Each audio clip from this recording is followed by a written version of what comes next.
ஈயாக்கும் கசரத்துல் லிஹக் ஃபஇன்ன கசரத்துல் லிஹக் துமீத்துல் கல்ப். சதக நபியுல்லாஹி ஸல்லல்லாஹு அலைஹி வஸல்லம். எல்லாம் வல்ல அல்லாஹுவின் அன்பும் மேலான கருணையும் நமக்கெல்லாம் வந்து சேரட்டுமாக. நமது உயிரினும் மேலான கண்மணி நபிகள் நாயகம் ஸல்லல்லாஹு அலைஹி வஸல்லம் அவர்களின் அன்பையும் ஷஃபாஅத்தையும் பெறுவதற்கு அல்லாஹ் நம் எல்லோருக்கும் தௌஃபீக் செய்வானாக. வல்ல ரஹ்மான் நமக்கும் நம்முடைய பெற்றோர், மனைவி, மக்கள், குடும்பத்தார் யாவருக்கும் உயிர் உள்ள வரையிலும் உடல் சுகத்தை நசீபாக்கி தருவானாக.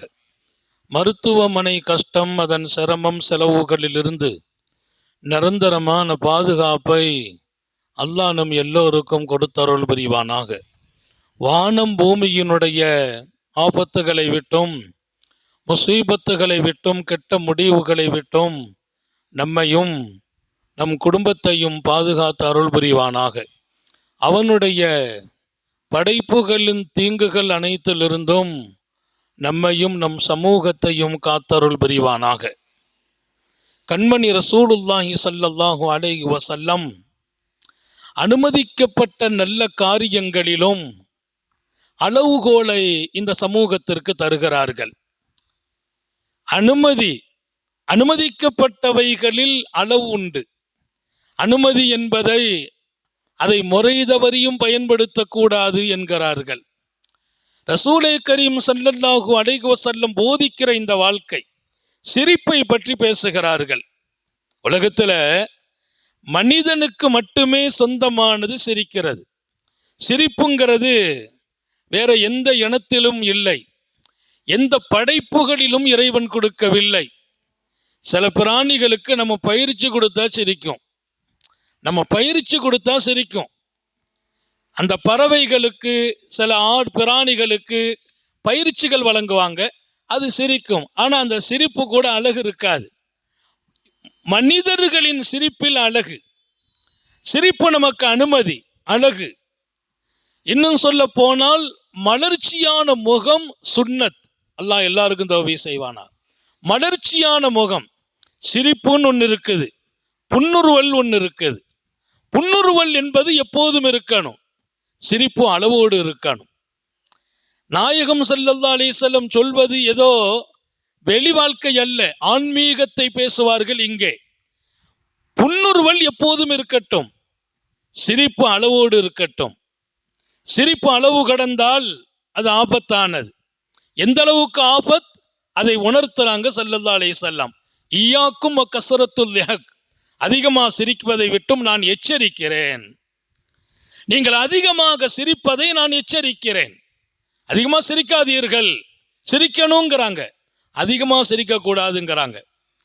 எங்கெல்லாம் சிரிக்க கூடாது அது ஒரு தனி பாடம் நடத்தினாங்க. இன்றைக்கு நீங்கள் கவனிக்கணும், இதெல்லாம் அன்றாட வாழ்க்கை. இந்த வாழ்க்கையில் வழிகாட்டுவதற்கு நபியை தவிர யார்? முஹம்மது ரசூலுல்லாவை தவிர யார் வழிகாட்ட முடியும்? அவர்கள் வழிகாட்டுவார்கள், அதிகமாக சிரிக்காதீர்கள். அதற்கு கொடுத்த விளக்கம் ரொம்ப முக்கியம். ஃபஇன்ன கஸரத்துல் லிஹக், அதிகமாக சிரிக்கிறீர்களா, துமீத்துல் கல்ப், உங்கள் இதயம் மரணித்துவிடும், ஆன்மா மௌத்தாகும், கல்பு மௌத்தாகும். இன்றைக்கு அறிவியல் உலகம் இந்த நபியின் வாக்கியத்தை, வார்த்தையை ஆராய்கிறது. அறிவியல் உலகம் ஆராய்கிறது. சிரிக்கணும்னு சொல்ற எல்லாருமே, சிரிக்கணும்னு சொல்கிற எல்லோரும் அளவு கடப்பதை அனுமதிப்பதில்லை. நபி அவர்கள் கொடுத்த பாடம் இதயம் மௌத்தாகும். இதயம் மௌத்தாகும் என்றால் அதிகமாக சிரிக்கிற போது அவர் சிந்திக்கும் திறன் இழக்கிறார். அதிகமாக சிரிக்கிற போது இறை அச்சம் குறையும். அல்லாஹ் நம்மை பாதுகாப்பானாக. அவர் உள்ளத்தில் அச்சம் குறையும் சிரிப்பு மிகைத்தால். நபி அவங்க கற்றுக் கொடுக்கிற பாடம் என்ன? அதிக சிரிப்பு இதயத்தை மௌத்தாக்கும். ஆனா அதிக புன்னுருவல் வேணும்னாங்க. எப்பவுமே புன்னகையோடு இருக்கிறது, கலகலப்பான முகத்தோடு இருக்கிறது, அது பல பேரை ஈர்த்து விடும், நம்ம பக்கம் கொண்டு சேர்க்கும். எதிரி கூட நம்மகிட்ட சாதகமாகுவார், அன்பாகுவார். இன்னைக்கு நண்பர்களை கூட நம்ம எதிரி ஆக்கிடுறோம். நம்முடைய சுல் முகத்தால், சுண்டிய முகத்தால் நண்பர்களை கூட, நம்மோட நெருக்கமா இருக்கிறவங்களை கூட வருத்தப்பட வைத்து விடுகிறோம். ஆனால் புன்னகை என்பது இருக்கட்டும், எப்போதும் இருக்கட்டும், எல்லா இடங்களிலும். காலித் இப்னு வலீத் சொல்கிறார், ஆச்சரியமாக சொல்வார், பெருமானார் ஸல்லல்லாஹு அலைஹி வஸல்லத்தை நான் பார்க்க வந்தேன். என்னை பத்தி ரசூல் விசாரிச்சாங்கன்னு கேள்விப்பட்டு, அவர் இஸ்லாத்துல இல்லை, ஆனா மாபெரிய வீரர், ஆற்றல் மிக்க அறிவாளி, ஓடி வந்தேன். அவர் சொன்ன வார்த்தை, அந்த ஒரு பாயிண்ட மட்டும் சொல்றேன், அவர் பெரிய வரலாறு நேரம் இல்லை. நான் வந்தேன், அஸ்ராத்து, ஓடி வந்தேன். ஏன்னா நபி அவங்களை சந்திக்கிறோம். எனக்கு தெரியும் அவர் ரொம்ப பெரிய மனிதர் என்று தெரியும். நான் எதிர்த்த காலத்தை நினைத்து வருந்தினேன். நபியை எதிர்த்த காலத்தை நினைத்து வருந்தினேன். ஏன்னா அவங்க ரொம்ப பெரிய மனிதர். அவர்களை நான் பெரிய மனிதர் என்று சொல்வது அவர்களின் சீரிய பண்புகளை வைத்து சொல்கிறேன்.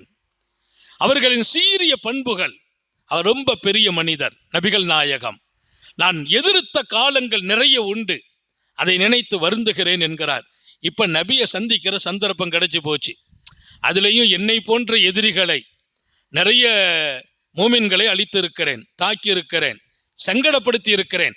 என் போன்ற எதிரிகளை வரவேற்க காத்திருக்கிறார்கள் நபி அவர்கள் என்று சொன்னபோது நான் அகமகிழ்ந்த விதம் ஆச்சரியம். எதிரிய வரவேற்கிற ஒரு மனிதர். அப்ப நான் ஓடி வந்தேன். அதை விட பெரிய விஷயம், அலைஹி, நபி பெருமானார் ஸல்லல்லாஹு அலைஹி வஸல்லத்தை சந்தித்து சலாம் சொல்ல வந்தேன். வந்தவுடன் அவர்களை நான் பார்த்தேன். நபியினுடைய முகம் அப்படியே தொலங்கி கொண்டு இளங்கி கொண்டு, அந்த சிரித்த முகம் ரொம்பவே என்னை ஈர்த்து கொண்டது என்றார். நான் வந்தபோது கொஞ்சம் கோபத்தை காட்டணும், இப்படியெல்லாம் நடந்துட்டீங்களே, எத்தனை பேரை கொன்று போட்டீங்க, எத்தனை பேருக்கு நீங்க கஷ்டம் கொடுத்துட்டீங்க, எத்தனை ஈமான் உள்ளவங்க உங்களால் அழிஞ்சு போனாங்க, அதை கொஞ்சம் காட்டணும், முகத்திலையாவது காட்டணும். நான் வந்தபோது அவங்க முகத்தை பார்த்து நான் ஈர்க்கப்பட்டேன். அந்த முகம் ரொம்பவே மகிழ்ச்சியான முகமாக, வஜிக தல்குன்னு ஹதீஸ்ல வருது. வஜிக தல்குனா அந்த முகம் அவ்வளவு ஜொலிக்கிறது, பிரகாசமாக சிரித்து இருந்தாங்க ரசூல். அதுல நான் அப்படியே என்னையே அவங்ககிட்ட ஒப்படைச்சிட்டேங்கிறார். அல்லாஹ் அந்த முகத்தை எல்லாத்துக்கும் நசீபாக்கணும். வரும்போது கேட்கணும், இல்லை எவ்வளவு கஷ்டம் கொடுத்துட்டீங்க, அவங்களை வைத்து நிறைய கஷ்டம், போர்க்களங்களில் நம்ம சந்திச்ச சிரமம் ரொம்ப ஜாஸ்தி. ஏன்னா அவர் பெரிய ஆற்றல் மிக்க வீரர், அவர்களை வைத்து நாம் பட்ட கஷ்டம் அதிகம். அதை சொல்லுவாங்கன்னு நினைச்சேன். அவங்கள பார்த்த உடனேயே நான் ஈர்க்கப்பட்டேன். என்ன காரணம்? அந்த முகம் அவ்வளவு இளங்குச்சு, அவ்வளவு சிரித்த முகம். நான் உடனே சொன்னேன், எனக்கு களிமாவை கற்றுக் கொடுங்கண்டு. என்னை பார்த்த உடனே நான் களிமா சொன்ன உடனே முஹம்மது ரசூலுல்லாஹ் சொன்னது, அல்ஹம்துலில்லாஹ் அல்லதி ஹதாக், உனக்கு ஹிதாயத்தை கொடுத்த அல்லாவை நான் பாராட்டுகிறேன் என்றார்கள். அல்லாவை நாம் பாராட்டணும். காலித் இப்னு வலீத் சொல்கிறார், அல்லாவை நாம் புகழணும். ஏன்?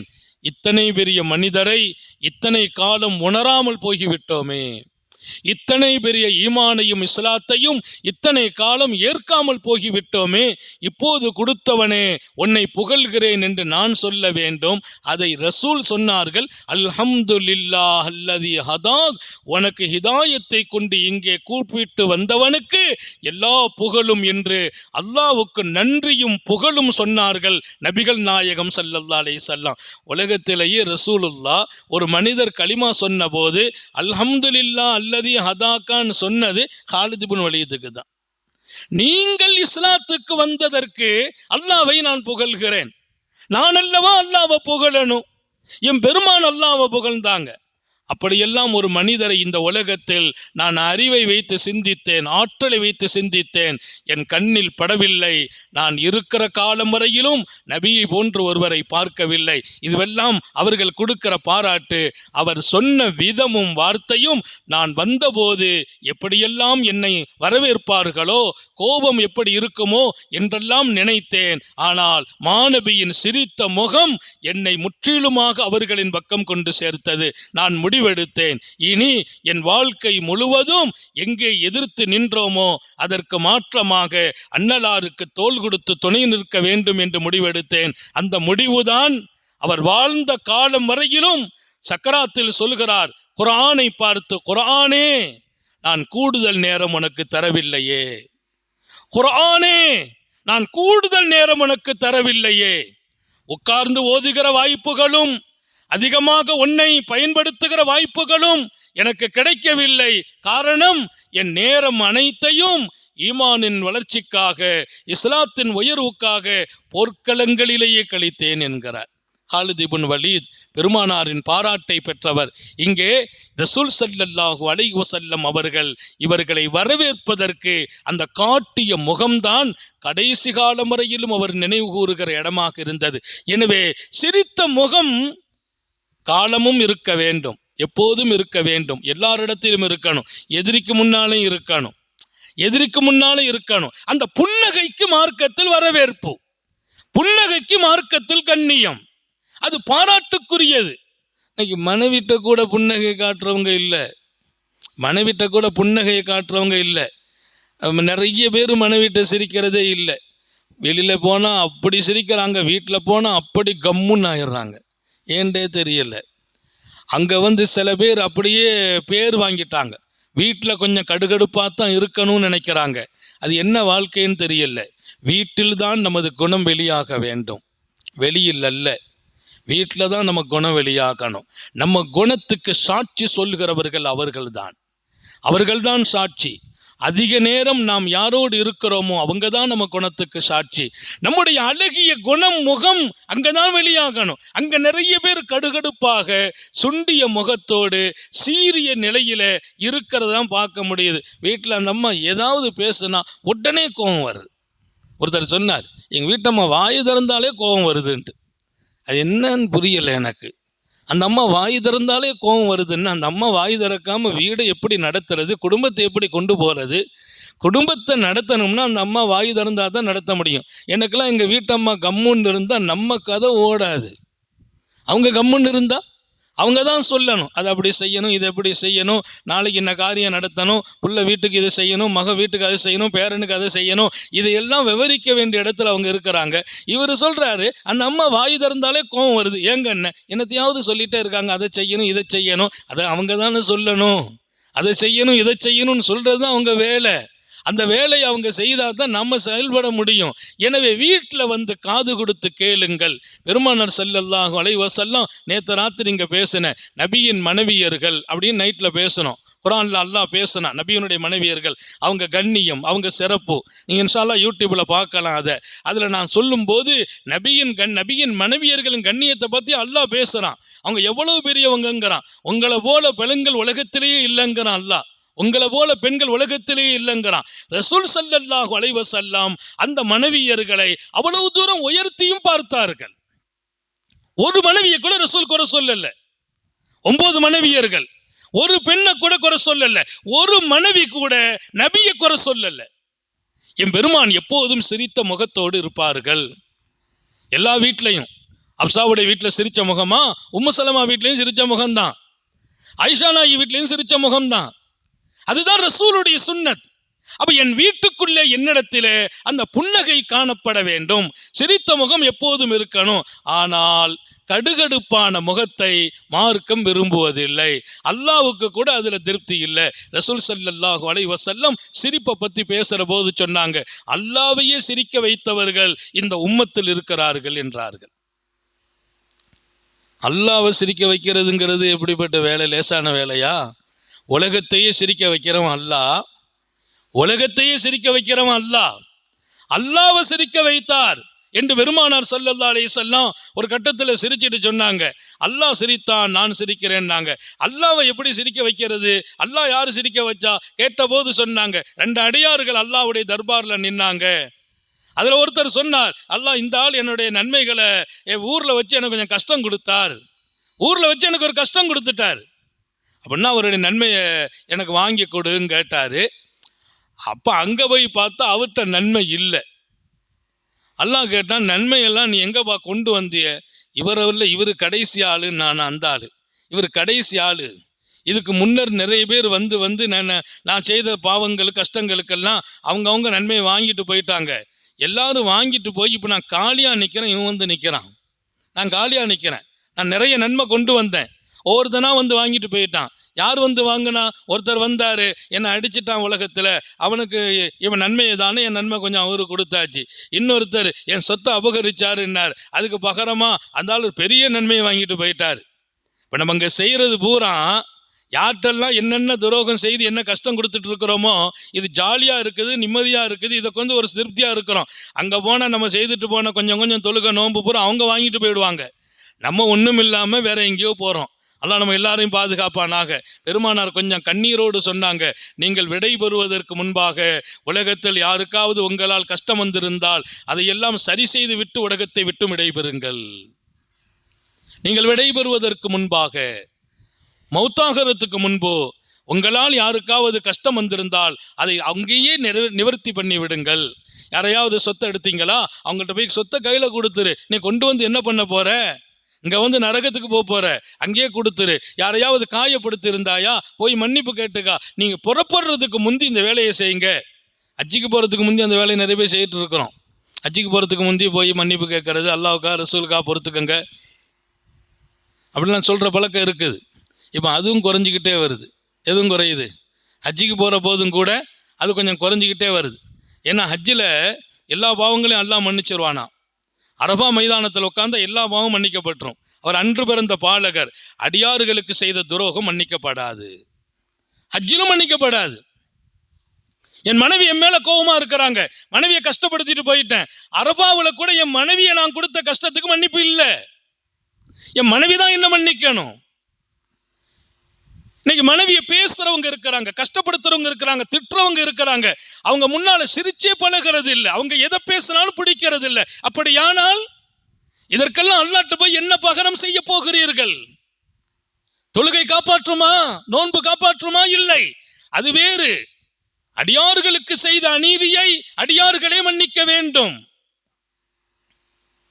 ஆனா நபி அவங்க கொஞ்சம் உருக்கமா தான் சொன்னாங்க, நீங்க விடைபெறத்துக்கு முந்தி யாருக்காவது உங்களால் அநீதி நடந்தால் போய் சரி செய்திருங்க, மன்னிப்பு கேட்டுருங்க. ஏன் அவர்கள் மன்னிக்காத வரையிலும் மன்னரையிலும் நீங்கள் மன்னிக்கப்பட மாட்டீர்கள் என்றார்கள் உத்தம நபிகள். இப்ப அந்த அடியார் சொல்றார், குடும்பா நன்மைன்னு கேட்டுவான். அல்லாஹ் சொல்வான், இல்லை நன்மை. அப்போ நான் கொண்டு வந்ததெல்லாம், இதுக்கு முந்தைய ஒருத்தர் வந்தார், சொத்தை எடுத்த என்னார், அவர் நன்மை வாங்கிட்டு போயிட்டார். இன்னொருத்தர் வந்தார், எனக்கு நீ துரோகம் செய்த, அவர் நன்மை வாங்கிட்டார். அங்கே எல்லாரும் ஆசைப்படுவாங்களாம், நம்மகிட்ட யார்கிட்ட போய் நன்மையை விடுங்களாம், யாராவது நமக்கு உலகத்தில் அநீதி இழைச்சிருக்காங்களான்னு பார்த்தாங்க. பார்த்து எல்லாரும் வாங்கிட்டாங்க. இப்போ ஒன்றும் இல்லாமல் காலியாக நிற்கிறேன். அந்த அடியான்னு சொல்லுவான், ரப்பே ஒன்றும் பிரச்சனை இல்லை, அவன்கிட்ட நன்மை இல்லை, ஆனால் எனக்கு அவன் துரோகம் செய்திருக்கான், அதுக்கு பகரம் வேணும், எங்கள்கிட்ட பாவம் நிறைய இருக்குது, கொஞ்சம் தூக்கி அவன் மேலே போட்டுரும்பான். நன்மை தான் அவன்கிட்ட இல்லை, என் பாவத்தை அவங்கள்ட்ட போட்டால் நம்ம நிறுவையில் பாவம் குறையும் போது பேலன்ஸ் கொடுத்துரும் நன்மை. எங்கிட்ட இருக்கிற நன்மையும் பாவம் பேலன்ஸ் சரியாயிட்டுனா ஓரளவுக்கு நான் சொர்க்கம் போயிடுவேன். பாவத்தினுடைய சுமையை கொஞ்சம் இறக்கி அவன் மேலே போட்டுடுன்று அல்லாஹ் அவனை பார்ப்பான், அவன் பரிதாபமாக நிற்பான். அல்லாஹ்வுக்கு அவன் பேரில் இறக்கம் வருமா, அவன் ரொம்ப பரிதாபமாக நிற்கிறானே. உடனே அல்லாஹ் சொல்வான், இந்த அடியானை பார்த்து நீ மேலே பாரும்பானா. அவன் மேலே பார்ப்பான், உன்னதமான சொர்க்கம், ரொம்ப மகிழ்ச்சியான இடம், ரொம்ப பார்ப்பதற்கே அவ்வளோ ஜொலிப்பாக இருக்கும். அவரால் கீழே திரும்ப முடியும், அப்படியே பார்த்துக்கிட்டே நிற்பான். அல்லாஹ் அவர் கேட்பானா, லி ஐயி நபியின் ஹாதா ஒலி ஐயி ஷஹீதின் ஹாதா, அல்லாஹ் இந்த சொர்க்கம் எந்த நபிக்கு எந்த ஷஹீதுக்கு இவ்வளோ உயர்ந்த சொர்க்கத்தை நீ வச்சிருக்கிறேன்னு கேட்பான். அப்படின்னா என்ன விளங்குது? அந்த ஆள் விசேஷமான ஆளு தான் விளங்குது. எந்த நபிக்குன்னு கேட்குறாருன்னா லேசான ஆளா? அவர் நல்ல ஆளு தான், நிறைய தொழுகை நோன்பு எல்லாம் செய்திருக்கிறார். பாவம் இங்கே நிறைய பேருக்கு துரோகம் செய்துட்டு போயிருக்கிறார். இன்னைக்கெல்லாம் நிறைய தப்பு பண்ணுறவங்க யாருன்னா ஆஜியார்கள் தான் பண்ணுறாங்கங்கிறாங்க. ஆஜிகள் ஹஜ்ஜிக்கு போயிட்டாங்க, எல்லாம் முடிஞ்சிட்டுன்னா அவங்களுக்கு ஒரு முடிவு வந்துட்டாங்க, நம்ம தான் மன்னிக்கப்பட்டோமே, அடுத்து என்ன நம்முடைய பேலன்ஸ் என்ன செய்யணும், அடுத்து எவ்வளோ சேர்க்கணும். நிறைய இடங்களில் நான் ஹஜ்ஜி கூட்டத்தில் பொதுவாக சொல்வேன், ஒரு கம்பி பாலம், தொங்கு பாலம் ஆடிக்கிட்டே இருக்கும். அந்த பாலத்தில் ஒரு கண் தெரியாதவர் நடந்து வர்றார். அவரே தடுமாறி வர்றார். அந்த பாலம் இப்படி இருந்து எழுந்திருக்கும். அவர் வர்றார், இங்கே இருந்து யாரும் அந்த பாலத்தை ஆட்டி விடுறாங்க, அந்த கம்பியை திருக்கி விடுறாங்க. அவர் தடுமாறி சொன்னாராம், ஹாஜியார் பாலத்தை ஆட்டாதீங்க, எனக்கே கண் தெரியாதுன்னு. உடனே அவர் கேட்டார், நான் ஹாஜியார்னு உங்களுக்கு எப்படிப்பா தெரியும்ண்டு. இந்த வேலையை தான் அவங்க தான் செய்கிறாங்க இப்பமெல்லாம். இந்த மாதிரி வேலை பூரா இந்த ஹாஜிகள் தான் செய்துட்டு இருக்கிறாங்க. அவர் சொல்கிறார், வரலாற்றிலே, இலக்கிய வரலாற்றிலே இங்கே நான் சொல்ல வந்த செய்தி என்ன, நிறைய நன்மைகள் செய்தவர்கள் தான் இப்படியெல்லாம் மனித உரிமையை மீறி விடுகிறார்கள். இபாதத்து செய்கிறாங்க, மனித உரிமை மீறல், தவறு செய்கிறது, ஏமாத்துறது, மோசடிங்கிறது, இதெல்லாம் வெளியில உள்ளவன் செய்யல, ஒரு பாவி செய்யல. தொப்பி போட்டுட்டு தாடி வச்சுட்டு ஈமானிய கோலத்தில் இருந்து தான் இந்த தப்பு நிறைய பேர் பண்ணுறாங்க. நம்மளை பார்த்துட்டு அஸ்ஸலாமு அலைக்கும் ஹதரத் துஆ செய்யுங்க அப்படிங்கிறது, அங்கே போய் வேற வேலையை பார்க்கறது, இது நிறைய நடக்குது. இதை தான் அவர் கேட்கிறார், ஐய ஷஹீத், எந்த நபிக்கு இது, எந்த ஷஹதாவுக்கு அப்படின்னு கேட்டார். அப்படின்னா அவர் நல்ல அமல் செய்திருக்கிறார், ஆனால் பல பேருக்கு கஷ்டம் கொடுத்துட்டு போயிட்டார். அப்போ அல்லாஹ்ட்ட இவர் கேட்கிறார், அவரை பார்க்க வைக்கிறான் அல்லாஹ். அவர் பார்க்கிறார், யாரு கேட்கிறார் பாருங்க, எனக்கு கொடு, அவர் பாவத்தையாவது என் பாவத்தை தூக்கி அவர் மேல போடு. அவர் மேல பார்த்தார், ஆஹா இவ்வளவு பெரிய சொர்க்கமா. அவர் கேட்டார், இது யாருக்கு அல்லாண்டு. அல்லாஹ் சொன்னா, இது நபிக்கெல்லாம் இல்லை, ஷஹீதுக்கெல்லாம் இல்லை, அதுக்கு காசு கொடுத்தா கொடுத்துருவேன் நான். அதுக்கு உள்ள காசை யார் கொடுக்குறாங்களோ கிரயம் கொடுக்கணும். இந்த சொர்க்கம் கிரயத்துக்கு விற்கிறது, இது நபிமார்களுக்கு உள்ளது இல்லை. கிரயம், இதுக்குள்ள கிரயம் யார்கிட்ட இருக்கும். அவர் சொன்னாரு, ரப்பே இதுக்கு கிரயம் கொடுக்கறது யார்கிட்ட இருக்குது. இல்லை முழுங்கானும் ஒரு 3 தச்சு வீடுக்கு 50 லட்சம் ரூபாங்கிறான், 3 தச்சு வீடு வாங்கன்னா 50 லட்சம். இங்கே இவ்வளவு உன்னதமான பல ஏக்கர்ல சொர்க்கம், பூரா மாணிக்கங்களும் வைடூரியங்களும், இதற்கு யார் மையம் மிளிக்குஹாதா, யார் இதற்கான காசை சொந்தமாக்க முடியும், யார்கிட்ட இருக்கும். அல்லாஹ் சொன்னா உங்ககிட்ட இருக்குதுன்னு. நானா யார்கிட்ட, என் பாவத்தை தூக்கி அவர் மேலே போடுன்னு சொன்னார் பாருங்க, அவர்கிட்ட சொல்கிறான் உங்ககிட்ட இருக்கு இதுக்குள்ள காசு. உடனே அவர் சொன்னாராம், ரப்பி நீ ரப்புல் ஆலமீன், நீலாம் கேலி பண்ணக்கூடாதுன்னா. நீ ரப்புல் ஆலமீன், உலகத்தை படைத்து ரட்சிப்பவன், நீ கேலி செய்யலாமா. நான் நன்மை இல்லாம என் பாவத்தை அவர்கிட்ட கொடுத்தாவது ஓரளவுக்கு நன்மையும் பாவம் பேலன்ஸ் பண்ணி சொர்க்கம் வந்துடலான்னு நான் துடிச்சுக்கிட்டு இருக்கேன். எங்கேயாவது சொர்க்கத்தில் ஒரு ஓரத்தில் மூலையில் உட்காரலாமாண்டு, எங்கிட்ட இந்த சொர்க்கத்தை வாங்க காசு இருக்குங்கிறிய, நீ ரப்புல் ஆலமீனா இருந்து கேலி செய்யலாமான்னு. அந்த நேரத்தில் அல்லாஹ் சிரித்தான். பெருமானார் சொல்றாங்க, அவர் வார்த்தை அல்லாவையே சிரிக்க வச்சுட்டு, அல்லாஹ் சிரிச்சிட்டானா, நீ ரப்புல் ஆலமீனா இருந்து என்னை கேலி பண்ணலாமான்னு. அல்லாஹ் சிரிச்சிட்டு சொன்னா, இல்லப்பா உங்ககிட்ட இருக்குது அதுக்குள்ள காசு. என்ன காசுன்னு கேட்டான். இன்னும் சகோதரன் நன்மையை பூரா இழந்துக்கிட்டு எல்லாத்தையும் கொண்டு வந்து இழந்து நிற்கிறான் பார்த்தியா, அவனை நீ மன்னிச்சிட்டேன்னு சொன்னா, உன் பாவத்தை தூக்கி போட சொல்றிய, போடாம நீ மன்னிச்சிட்டேன்னு சொன்னா அந்த மன்னிப்பு தான் அதற்கான கிரயம் என்றான். உடனே அவன் சொன்னான், நான் மன்னித்து விட்டேன் ரப்பே, போம்பா. அல்லாஹ் சொல்லுவான் போகும்போது, வாப்பா சொர்க்கம் பெரிய இடம், அது விசாலமா இருக்குது, அவர் கையை கூப்பிட்டுட்டு 2 பேர் முசாபா செய்து ஒன்னா போம்பானா. அங்கே சண்டைக்காரர்களையும் அல்லாஹ் சமாதானப்படுத்துகிறான். 2 பேரும் போ. அல்லாஹ்வை சிரிக்க வைத்தான் அந்த அடியான் என்கிறார்கள் நபிகள் நாயகம் ஸல்லல்லாஹு அலைஹி வஸல்லம். சங்கை மிக்கவர்களே, சிரிப்பு என்பது இறைவன் மனிதர்களுக்கு கொடுத்த ஒரு கிஃப்ட். அதே சமயம் அது காலத்தையும் இடத்தையும் பொறுத்து இருக்கணும். 3 இடத்துல சிரிக்கிறவங்களை அல்லாஹ் வெறுக்கிறான். நாங்க 3 இடத்துல சிரிக்கக்கூடாது. பல்தெரிய சிரிக்கிறது 3 இடம் அனுமதிக்கப்படலை. அந்த 3ல முதல் இடம் ஜனாசாவுக்கு பின்னால் சிரிப்பவர்கள். சந்தூக்க தூக்கிட்டு போகிறோம், மையத்து மேலே இருக்குது, எல்லாரும் கண்ணீரோடு கவலையோடு போகணும். இன்னொரு பக்கம் துஆ செய்துட்டு போகணும். அபு சையதுனா சஹாபாக்களுடைய வாழ்க்கையிலே நான் படித்தேன். ஒருத்தர் வந்து கேட்கிறார், அந்த ஜனாசா யாருன்னு தெரியல, ஜனாசா யாருன்னு கேட்டார். அவங்க உடனே சொன்னாங்களாம், அந்த நீந்தான். நாங்களாம் நீந்தான். அவர் அதிர்ச்சி ஆயிட்டார். இல்லை அந்த ஜனாசா யாருன்னு கேட்டாதான் நீன்னு சொன்னேன். நாங்கள் நானா, நீ இல்லைன்னா நான், நாங்கள் நீ இல்லைன்னா நான். அல்லாஹ் சொல்கிறான் குரான்ல, இன்னக்க மையத்துன் இன்னகும் மையத்துன், அவங்க மையத்து நீங்களும் மையத்து தாங்கிறான், அவங்க மையத்து நீங்களும் மையத்து தாங்கிறான். அப்படின்னா ஒரு நாள் நீ போகணும், ஒரு நாள் நான் போகணும். ஒரு நாள் நீ போகணும்பா, இன்னொரு நாள் நான் போகணும். மையத்துக்கு பின்னால போற போது அவர் யாருங்கிற விவகாரமும் அவருடைய அட்ரஸுமா இங்கே விஷயம். அவரை பார்க்கிற போது, அவர் போற போது நம்ம இப்படி போவோமே, அதுக்கு தயாராயிட்டோமா, அந்த பார்வை உனக்கு வேணும் என்று கத்துக் கொடுத்தாங்க. இங்கே நான் சொல்ல வருகிற செய்தி, ஜனாசாவுக்கு பின்னால் பாடம் பெற வேண்டுமே தவிர அதுக்கு பின்னால் ஒருத்தர் சிரிச்சிட்டு போறார், எபகல்லாஹ் அல்லாஹ், அல்லாஹ் அவரை வெறுப்பான், அவர் மீது ரப்பே கோபப்படுவான். அல்லாஹ் நம்ம எல்லாரையும் பாதுகாப்பானாக. சிரிக்கிறது அனுமதி தான், அனுமதிக்கப்பட்ட சிரிப்பை கூட அளவோடு வைக்க வேண்டும், சில இடங்களில் இருக்கக்கூடாது. குறிப்பா 3 இடத்துல நமது சிரிப்பு வெளியாக கூடாது. ரசூல் ஸல்லல்லாஹு அலைஹி வஸல்லம் அல்லாஹ்வை சிரிக்க வைத்தவன சொன்னாங்க, இந்த உம்மத்தில் அல்லாஹ் ஒருவரை பார்த்து சிரித்தான் என்றார்கள். அல்லாஹ் ஒருவரை பார்த்து சிரித்தான், அந்த பாக்கியம் என் சஹாபிக்கு கிடைத்தது என்றார்கள். என் சஹாபிக்கு கிடைத்தது. அல்லாஹ் பார்த்து சிரிக்கிறான்னா அவர் எவ்வளவு அல்லாஹ்வை திருப்திப்படுத்தி இருப்பார், அல்லாஹ்வை திருப்திப்படுத்தி இருப்பார். அல்லாஹ் நம் மீது சிரிப்பை காட்டுகிற அளவிற்கு நம்முடைய வாழ்க்கைங்கிறது எவ்வளவு புனிதமாகும்.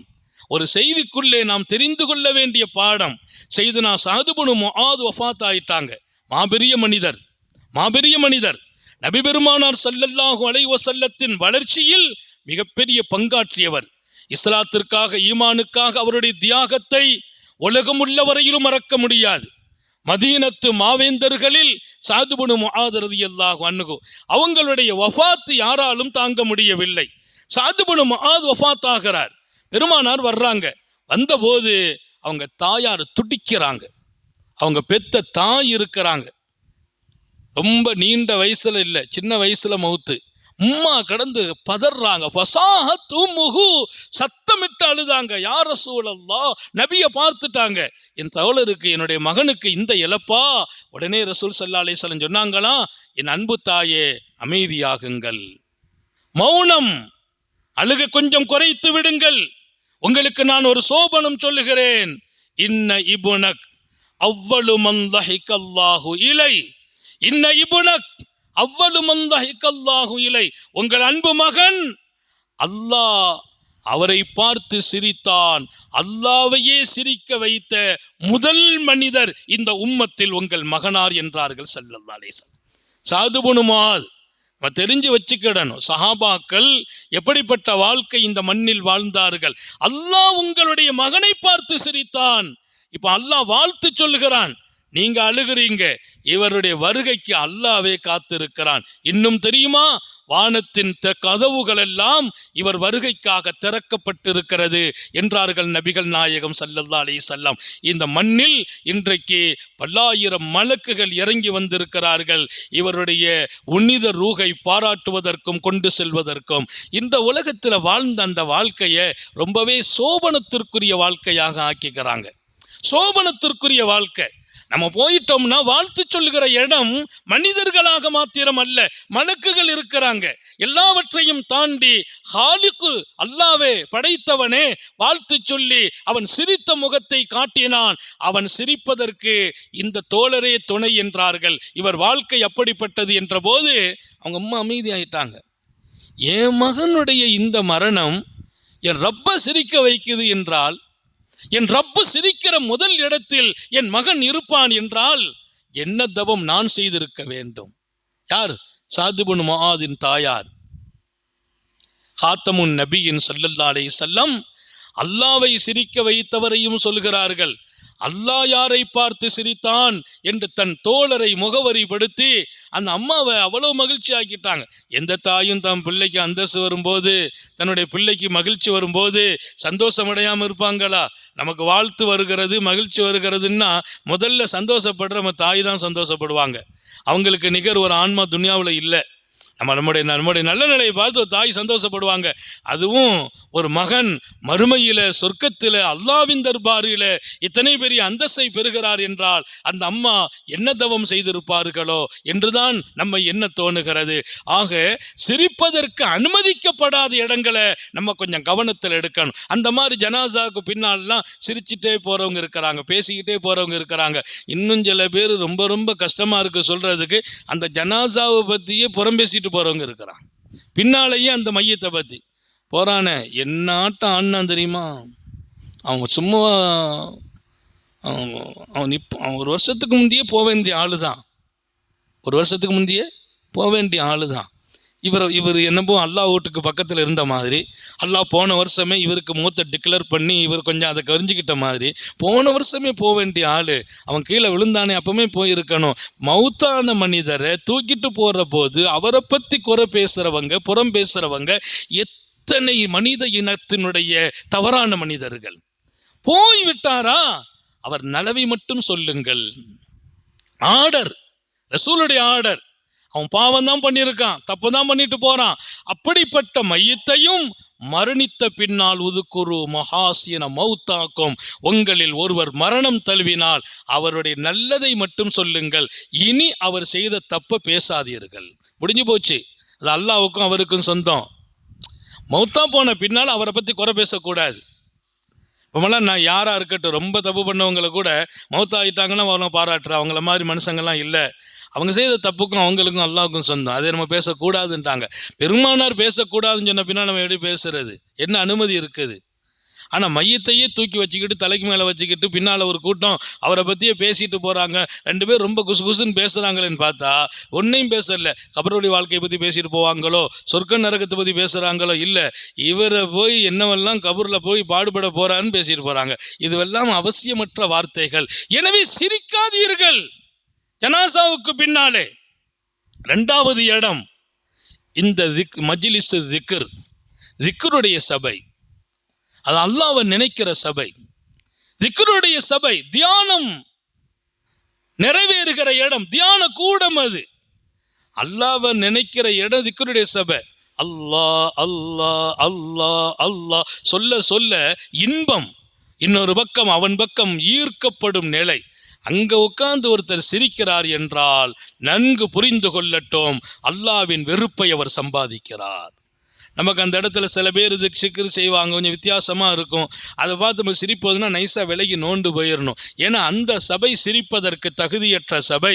அங்கே சிரிப்பது அல்லாஹ்வின் அதிருப்தியை சம்பாதித்து கொடுக்கும் என்று நமது சாலிஹீங்கள் எழுதி வைத்திருக்கிறார்கள். சிரிப்பதற்கு அனுமதிக்கப்படாத நிறைய இடங்கள், குறிப்பாக அல்லாஹ்வின் வெறுப்பை தூண்டுகிற இடம் இந்த 3 இடமும். ஜனாசாவுக்கு பின்னால சிரிக்கக்கூடாது, திக்ருடைய சபையில சிரிக்கக்கூடாது. ஓ ஐந்தல் மகாபிர், 3வது கபருஸ்தான் பக்கத்தில் வந்தால் சிரிக்காதீர்கள். நம்ம பேசிட்டு வர்றோம், சிரிச்சுக்கிட்டே வர்றோம், கபர் வந்துட்டா ஸ்டாப் பண்ணிடணும். மண்ணறையில நின்று சிரிக்காதீர்கள். மண்ணறையை கடக்கிற போது சிரிக்கக்கூடாது. ஏன்? கபுரு, அங்கே பல பேர் அடங்கியிருக்கிறார்கள், பல சூழலில் அடங்கியிருக்கிறார்கள், இன்ப துன்பங்களை சந்தித்து கொண்டிருக்கிறார்கள். அவங்க செய்த நன்மைகளுக்கான உயர்ந்த பதவி அங்கே கிடைக்கிறது, அவங்க செய்த பாவங்களுக்கு வேதனை அனுபவிச்சுட்டு இருக்கிறாங்க. அங்க நீங்க கபூர்ல போய் நம்ம நின்னா அங்க சாலிஹீங்கள் இன்பமான இடத்துல இருந்துகிட்டு இருப்பாங்க. சில பேர் ரொம்ப ரொம்ப கஷ்டத்தை சந்திச்சுட்டு இருப்பாங்க. எந்த கபருக்கு போனாலும் சரி 2 கூட்டமும் இருந்துகிட்டே இருப்பாங்க. மகிழ்ச்சியான கூட்டம், அதாபுனா இப்படி அப்படி அதாப் இல்லை. பெருமானார் ஸல்லல்லாஹு அலைஹி சொன்னாங்க, கபூரில் அடக்கிட்டோம்னா நல்லவங்களை சொர்க்கத்திலிருந்து ஒரு வாசல் போடப்படுனாங்க. அந்த ஹதீஸ் எனக்கு ரொம்ப சந்தோஷமா இருக்கும். சொர்க்கத்திலிருந்து ஒரு வாசல் திறந்து விட்டுருவாங்களாம். எங்க? நல்லவங்களுடைய கபூரில் அந்த வாசல் அப்படியே வரும். சொர்க்கத்திலிருந்து ஒரு வாசல், அந்த வாசலை திறந்தா எதுக்கு நாயகமே? அங்கிருந்து அவருக்கு அந்த ரம்யமான காற்றும் மனமும் வீசிக்கொண்டிருக்கும். அந்த மகிழ்ச்சியான குழு குழுன்னு காத்து, மகிழ்ச்சியான அந்த நிலை, மனமான நிலை, அதில் அவர் நிம்மதியாக தூங்குவார் என்றார்கள் நபிகள் நாயகம் ஸல்லல்லாஹு அலைஹி வஸல்லம். பாவி மரணித்தால் நரகத்திலிருந்து ஒரு வாசல் திறக்கப்படும். அங்கிருந்து அந்த ஜுவாலை வீசிக்கொண்டிருக்கும். அந்த வேதனையிலும் அவர் துடிப்பார் என்றார்கள். அல்லாஹ் நமக்கு சொர்க்க கதவை திறக்க தௌஃபீக் செய்வானாக. அப்போ எந்த கபர்ஸ்தானில் போனாலும் அந்த நிலை வரணும். இங்கே 2 பேரும் இருக்கிறாங்க, கஷ்டப்பட்டுக்கிட்டு இருக்கிறாங்க, ஹாப்பியாக மகிழ்ச்சியாக இருக்கிறாங்க. அந்த இடத்துல நீ என்ன சிரிக்கிறது? எனவே மண்ணறையிலே நின்று மண்ணறையை கடக்கிற போது சிரிக்காதீர்கள், அது அல்லாஹ்வின் அதிருப்தியை சம்பாதிக்கும் என்கிறார்கள் சாலிஹீங்கள். அதனால சிரிக்கிற இடம் தடை செய்யப்பட்டதாக இருக்கிற அந்த இடங்களை கொஞ்சம் கவனத்திலும் நாம் எடுக்க வேண்டும். அதிகம் சிரிப்பதை தவிர்க்கணும். அல்லாஹ் குர்ஆனிலேயே சொல்லிட்டான், ஃபல்யல்ஹகு கலீலா, கம்மியாகவே சிரிக்க வேண்டும். குர்ஆனுடைய ஆயத், கம்மியாக தான் சிரிக்கணும். சிரிக்கணும்னு தேவை. பெருமானார் சிரிச்சாங்க. எண்ணப்பட்ட இடங்கள், கடவாய்ப்புள் தெரிய சிரித்த இடம் நிறைய இருக்குது. இப்போ அதெல்லாம் விவரிக்கிற நேரம் இல்லை. எப்பமெல்லாம் சிரிச்சாங்க, ஒவ்வொன்றும் சுவாரஸ்யமான வரலாறுகள். பெருமானார் கடவாய்ப்பழம் தெரிய சிரித்த இடம், இப்போ அதெல்லாம் இங்கே விவரிக்க நேரம் இல்லை. இது போன்ற சபைகளில் இதையெல்லாம் நாம் தெரிந்து கொள்வதிலே மிகுந்த ஆர்வம் இருக்க வேண்டும். நபி பெருமானார் ஸல்லல்லாஹு அலைஹி வஸல்லம் அவங்க சிரித்த இடங்கள் எண்ணப்பட்டு இருக்கிறது. ஆனால் புன்னகைத்த இடம் எண்ணவே முடியாது, விரல் எண்ண முடியாது, அதை கவுண்டிங் பண்ணவே முடியாது. அவ்வளவு காலமும் புன்னகையை காத்திருக்கிறார்கள். எனவே புன்னகை உடையவர்களாக நாம் வாழ்வோம். சிரித்த முகம் இருக்கட்டும். அதிகமாக சிரிக்கிற அந்த தன்மையை குறைத்து, தேவை சிரிக்க வேண்டிய இடத்துல சிரிச்சுக்கணும், எப்போதும் சிரிச்சிட்டு இருக்கக்கூடாது. சிரிப்பதற்கு தடை செய்யப்பட்ட இடத்தில் நாம் தவிர்க்க வேண்டும். அல்லாஹ் தௌஃபீக் செய்வானாக, ஹயாத்திலே பரக்கத் செய்வானாக, சுகத்திலே பரக்கத் செய்வானாக, ஈமானிலே பரக்கத் செய்வானாக, நிம்மதியை அதிகப்படுத்துவானாக, வாழ்ற வரைக்கும் உயர்வாக வாழச் செய்வானாக, தாழ்ந்து விடாமல் இழிந்து விடாமல் யாருடைய பார்வையிலும் கேவலமாகி விடாமல் பாதுகாப்பானாக, கொடூரமான நிலைகளுக்கு ஆளாக்கப்படாமல் பாதுகாப்பானாக, நாம் பெற்ற பிள்ளைகளையும் கண்குளிர்ச்சியாக வாழச் செய்வானாக, நமது பேரன் பேத்திகளை அல்லாஹ் மகிழ்ச்சிப்படுத்துவானாக. நீண்ட நெடிய நாட்கள் நோய் நொடிகள் இல்லாமல் உடல் ஆரோக்கியத்தோடு மனநிறைவோடு இன்பத்தோடு அல்லாஹுவை நின்று வணங்கி வழிபட்டு வாழும் நசீபையும் பாக்கியத்தையும் எல்லாம் அல்ல அல்லாஹ் உங்களுக்கும் எனக்கும், நம்மை ஈன்றெடுத்த தாய் தந்தையர்களுக்கும், நமது மனைவி மக்கள் உற்றார் உறவினர் யாவருக்கும் கொடுத்தருள் புரிவானாக. நமது உயிரினும் மேலான கண்மணி ஹாத்தமுன் நபியின் முஹம்மது ரசூலுல்லாஹி ஸல்லல்லாஹு அலைஹி வஸல்லம் அவர்களை கனவிலும் நனவிலும் கண்டுகளிக்கும் பெரும் பாக்கியத்தை அல்லாஹ் நம் எல்லோருக்கும் கொடுத்தருள் புரிவானாக என்ற நல்ல துஆக்களோடு உங்கள் எல்லோருடைய துஆவை ஆதர வைத்து என் வார்த்தைகளை நிறைவுபடுத்துகிறேன். வாஹிரு தஅவானா அனில் ஹம்துலில்லாஹி ரப்பில் ஆலமீன். அஸ்ஸலாமு அலைக்கும் வரஹ்மத்துல்லாஹி வபரகாத்துஹு. அல்லாஹு அலா முஹம்மத் ஸல்லல்லாஹு அலைஹி வஸல்லம். ஸல்லல்லாஹு அலா முஹம்மத் ஸல்லல்லாஹு ஸல்லல்லாஹு அலா முஹம்மத் ஸல்லல்லாஹு அலைஹி வஸல்லம். ஸல்லல்லாஹு அலா ஸல்லல்லாஹு அலைஹி வஸல்லம். ஸல்லல்லாஹு அலா முஹம்மத் அலைஹி வஸல்லம். ஸல்லல்லாஹு அலா முஹம்மத் ஸல்லல்லாஹு அலைஹி வஸல்லம். ஸல்லல்லாஹு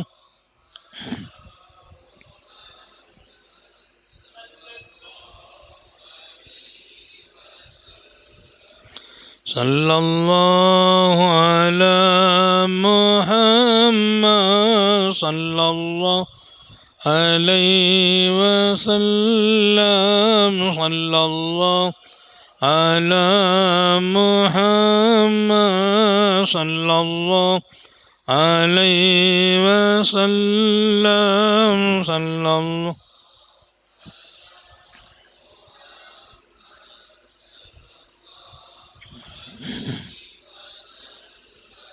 ஸல்லல்லாஹு அலா முஹம்மத்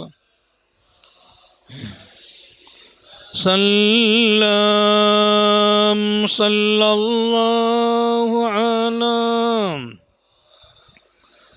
யா ரப்பி ஸல்லி. சுப்ஹானல்லாஹி வ பிஹம்தி.